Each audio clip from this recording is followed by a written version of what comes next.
When Ted Turner launched CNN in the 1980s, the network was heavily focused on hard news. It was the same with ESPN. When ESPN launched in the 80s, their focus was delivering news and information in sports. During the 90s, the networks discovered a more intriguing way to increase ratings. Anchors would deliver hard news, followed by panelists who would give their opinion on whatever was happening. Over time, opinion based reporting completely took over the networks. If you watch Fox News today in prime time, you're hearing the opinions of Tucker Carlson and Sean Hannity. Over on CNN, you're hearing the opinion of I don't even know who's on prime time on CNN anymore. If Chris Light has it his way, we will soon be exposed to the insufferable white privilege of Jon Stewart. Hearing the personal thoughts, allowing these anchors to display their personalities, it became a more entertaining way to deliver the news. For decades, we have been allowed to express our opinions publicly without the fear of backlash and cancellation. Unfortunately, that is no longer the case. Now, if you're willing to stand up to the backlash, if you have the balls to stand up to the franker spankers, you'll earn the respect of normal people and possibly even immunize yourself from cancellation. But if you live in a constant state of fear, if you're speaking with hesitation, constantly worried about the feelings of some useless plebe, you expose yourself to the imminent fake outrage.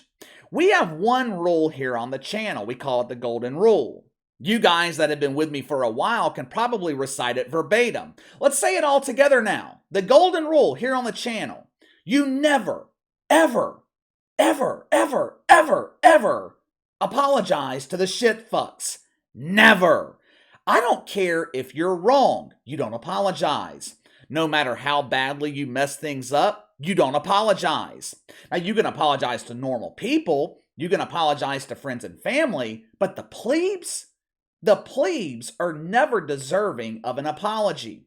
They view apologizing as a sign of weakness, and they will use that against you in the future.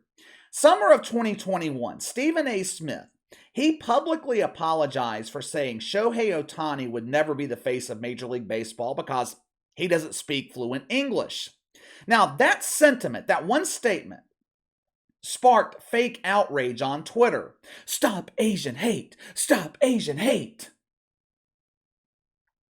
There was nothing hateful about that statement. It was the truth. I know factual information can be a difficult concept to grasp. Oftentimes, the truth hurts. Now, after seeing the fake outrage and hurt feelings of his fellow wanker spankers, Stephen A. Smith, he issued multiple apologies while also atoning for his violation of the woke commandments. My inside sources tell me deacons at Woke United Methodist, they punished Stephen A. by forcing him to temporarily rekindle his romance with Max Kellerman. Now, this Shohei Ohtani statement, that was 18 months ago. Stephen A. Smith has never repeated the same sentiment. There is a segment of society who is easily offended by anything. Those who identify as a Lizzo, they're offended anytime they see a Weight Watchers commercial. Others are offended anytime they hear a thought or opinion that doesn't align with their own personal beliefs. Did you guys see the massive overreaction yesterday to the NHL player who refused to eat the Pound My Brown cake? I know we talked about it yesterday morning, but the overreaction yesterday afternoon was unbelievable. We might dive deeper into that later today. Because he refused to respect the rectum, some in the media want this NHL player severely punished by the league. A difference of opinion, a different belief system. That is all it takes for the full force of the mainstream media to come raining down on you. The Super Bowl's coming up in about Today's the 19th, about 3 weeks. One of the highlights of the Super Bowl for people who don't usually watch football is the halftime show. Last year, I thought the halftime show was legendary. Dr. Dre, Snoop, 50 Cent, Mary J. Blige. Everything was all good until Eminem tried to ruin the moment by assuming the position of fellatio in the middle of the stage, trying to apologize for his white privilege. This year, Rihanna will be performing at halftime of the Super Bowl. I mean, I get what the NFL's doing here. They're trying to appeal to women, which is fine. That's fine. I don't watch for the halftime show anyway. I watch it for the game. This week, Stephen A. Smith, he's making the media rounds promoting his new book. Unlike the fictional autobiography of Jemele Hill, which I did not read personally, I actually buried my free copy with the picture of smelly Jemele that used to be right back here on the shelf. You guys remember that picture, don't you? Photographers captured the O-face of my queen as she was being initiated into Club Bongo. Jemele Hill, she sold 5, maybe 10 copies of her book. I expect Stephen A. Smith to sell hundreds of thousands of copies. I'm going to read it myself. I'll probably start this weekend. Now, even though I don't always agree with him, I find Stephen A. to be intriguing.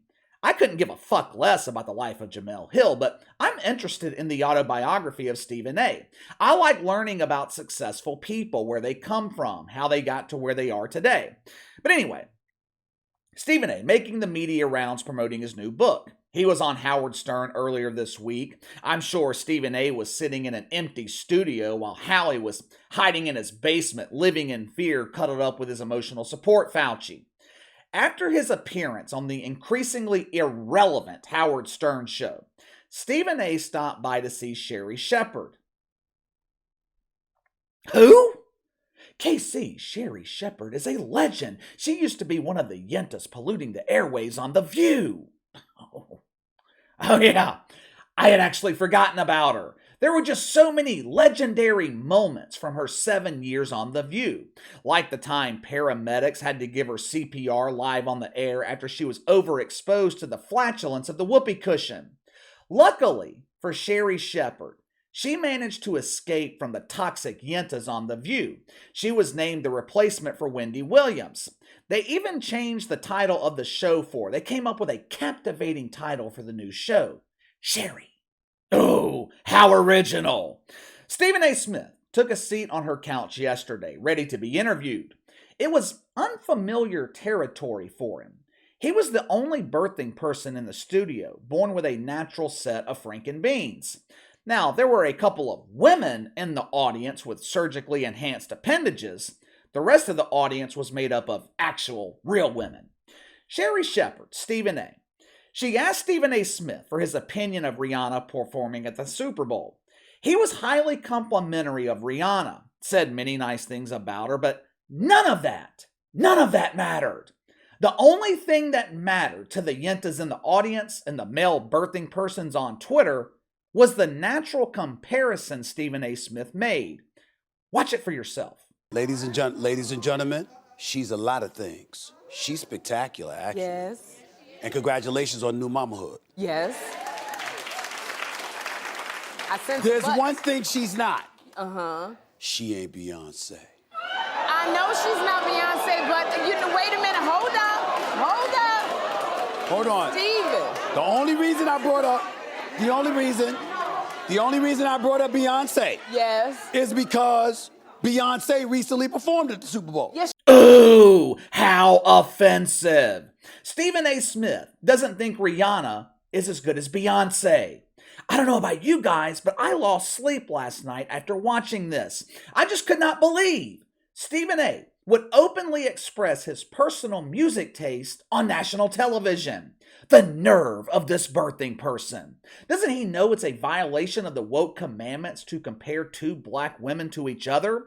That creates an atmosphere of competition. We do not want our queens competing with each other. At the end of the day, who cares about Stephen A. Smith's taste in music? I don't, but I'll tell you who does care, the shit fucks.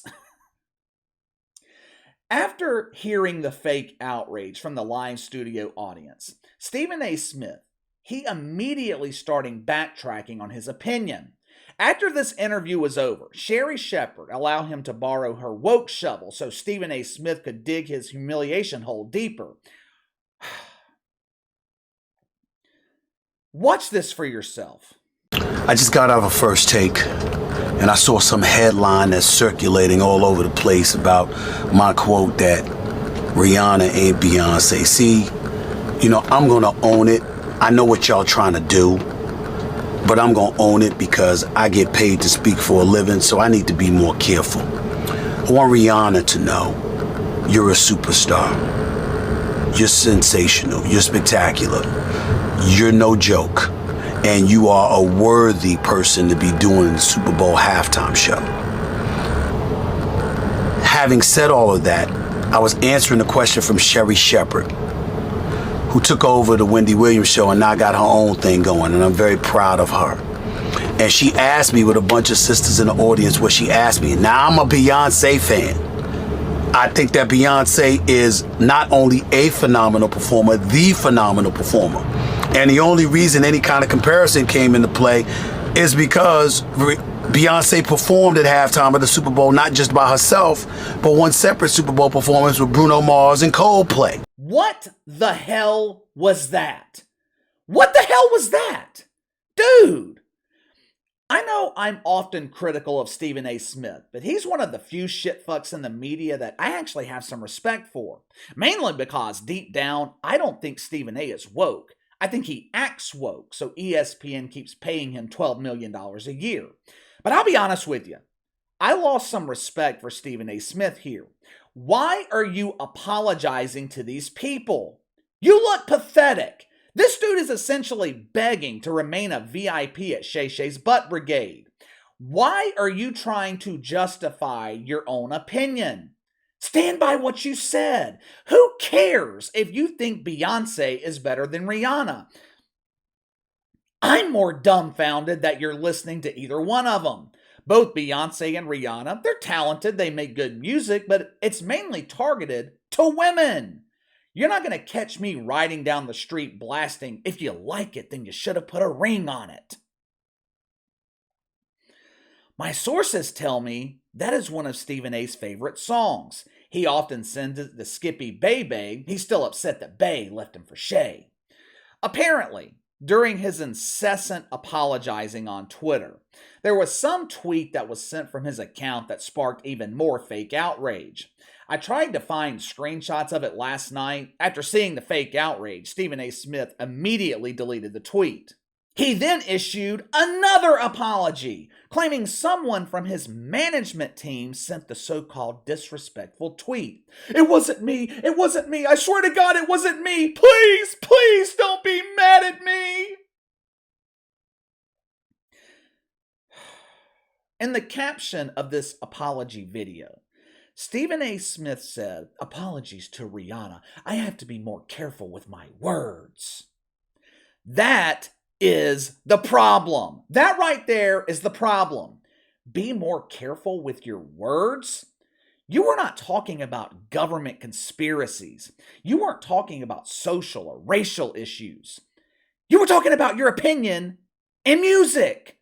Are we really to the point where public figures are afraid to give their opinions on music? What Stephen A. Smith should have said to the fake outragers was, "Fuck you. If you don't like my opinion of Rihanna, who cares?" I looked at some of the threads on Twitter. It seemed like mostly women were offended, along with emotional pregnant men, while real dudes, real men, they were coming to the defense of Stephen A. Smith, which to me makes this even more perplexing since females are not your target demographic. Who cares if you upset a bunch of women? They're not watching you anyway. This is pathetic. This is absolutely pathetic. How many times is Stephen A. Smith going to get on his knees begging for forgiveness before he realizes it's not worth it? If you're upsetting the wanker spankers, you're doing something right. Have some balls. Have some self-respect. I don't see Dave Chappelle apologizing. I don't see Joe Rogan apologizing. But here we have Stephen A. Smith apologizing again.